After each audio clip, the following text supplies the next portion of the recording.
اپنے اہل خانہ سے تنہا ہوتا ہے تو اولاد رونما ہو. یہ اللہ کی عادت ہے. انسان چاہنے سے کچھ نہیں ہوتا.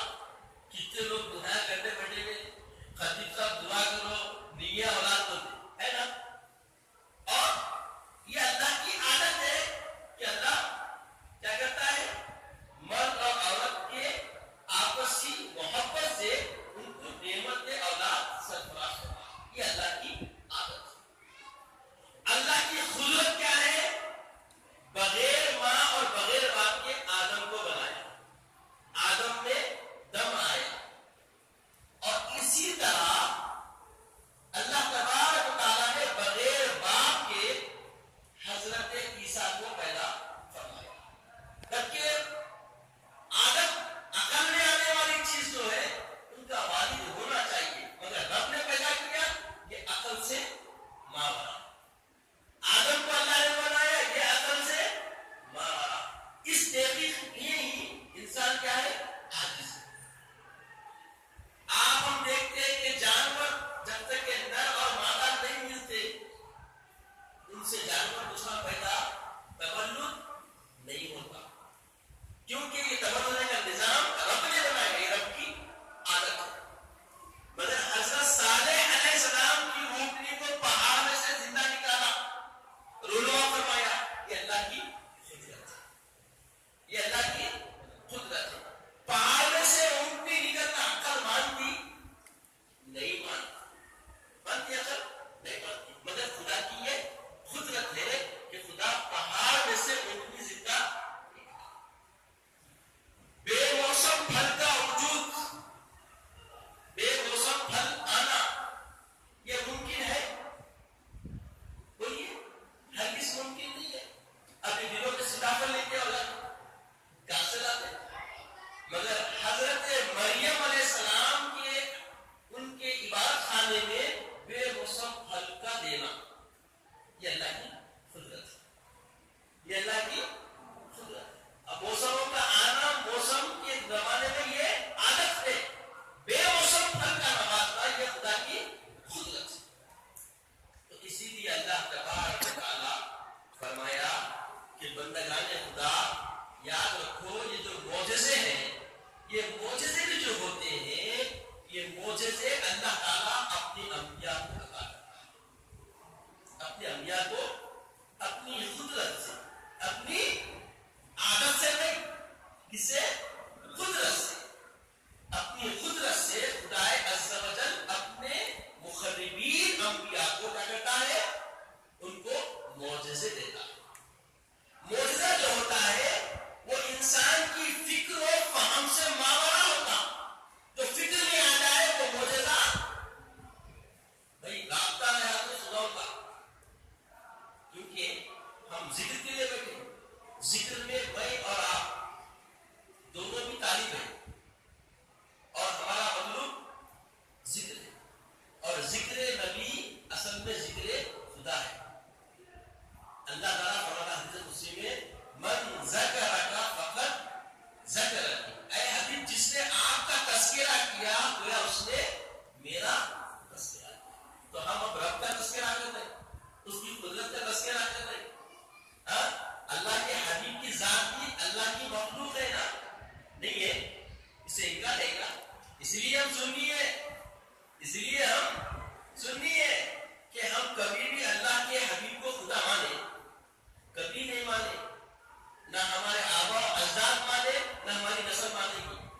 چونکہ جب تک ہم حبیب پاک کو خدا کا حبیب مانیں گے تبھی ہم خدا کے سچے بندے ہیں.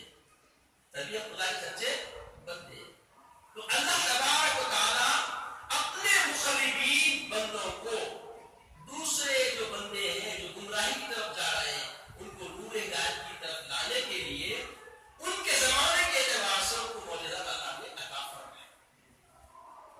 اور یہ معجزہ جو ہوگا وہ کیا ہوگا؟ بولیے خدا کی قدرت. کیا ہوتی؟ خدا کی عادت. اگر وہی تو ہماری عقل مان لیتی.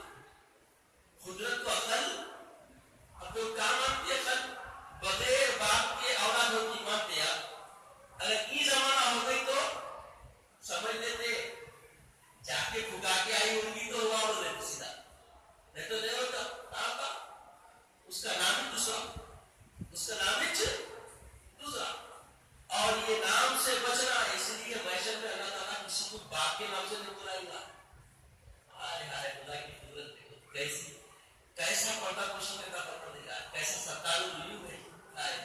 آج ہم ہر ایک کا کھولنے بیٹھے ہوئے یہ نظری کا ہمارا حال, مگر مولا دیکھیے کیسا ہمارے ساتھ معاملہ فرما رہا ہے, کیسا رحمان و رحیم ہے, کیسا ستار الوجود ہے کہ محشر میں ہم کو اپنی ماں کے نام سے بلائے گا تاکہ کوئی بھی شرمندہ محشر میں بولیے نہ ہو جائے. باپ کے نام سے پکارا تو مسئلہ دوسرا ہوگا.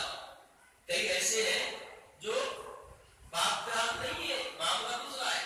تو یہ خدا کی عادت ہے کہ ماں اور باپ ہونا, مگر خدا کی قدرت ہے کہ بغیر باپ کے بھی کرتا, بغیر ماں بغیر باپ کے بھی پیدا کرتا. یہ خدا کی قدرت ہے. تو قدرت کے ہی پہلوؤں میں معجزے ہیں. معجزے جو ہوتے ہیں وہ کیا ہوتے ہیں؟ خدا کی قدرت ہوتے ہیں جو نبیوں کو وقت کو وقت دیتے ہیں.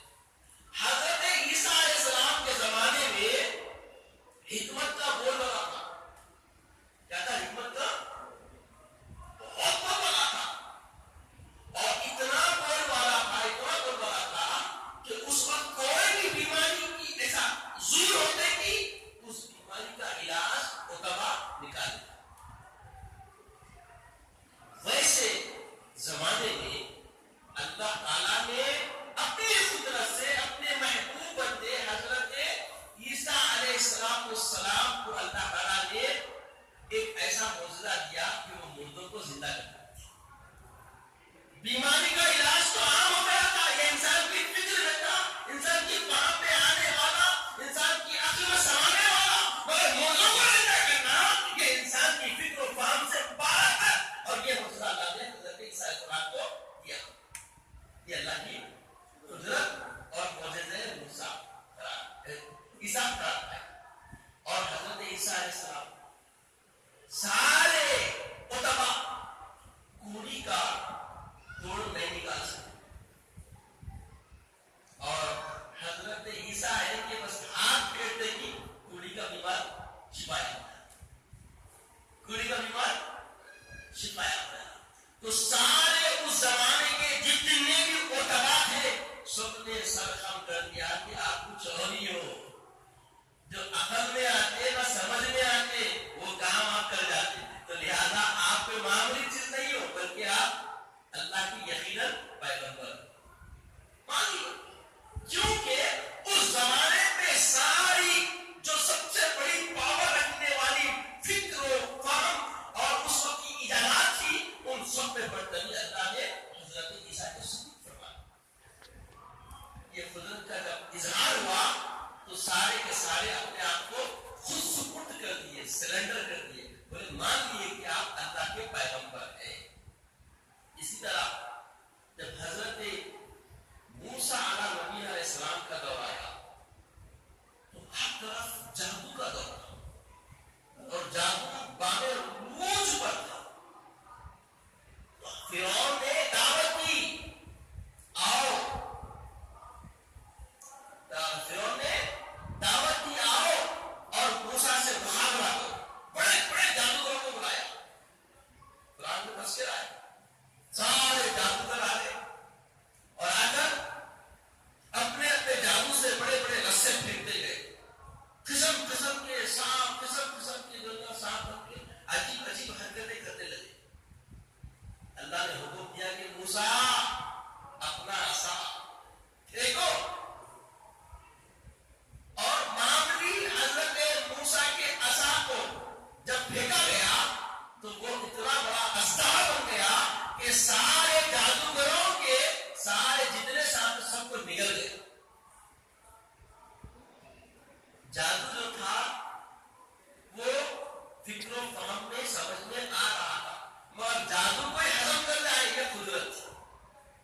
کیا تھی یہ قدرت تھی. معمولی عصا کے مارنے سے پتھر پر 12 چشمے پھوٹنا یہ ممکن ہے.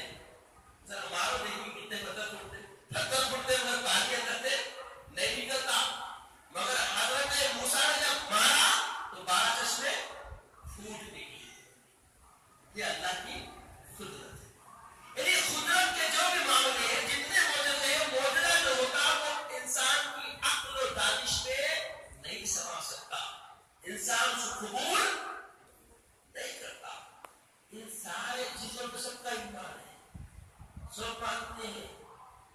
موسیٰ کو عصا ملا، عیسیٰ کو ید بیضا ملا، اس کا کوئی ممکن ہے؟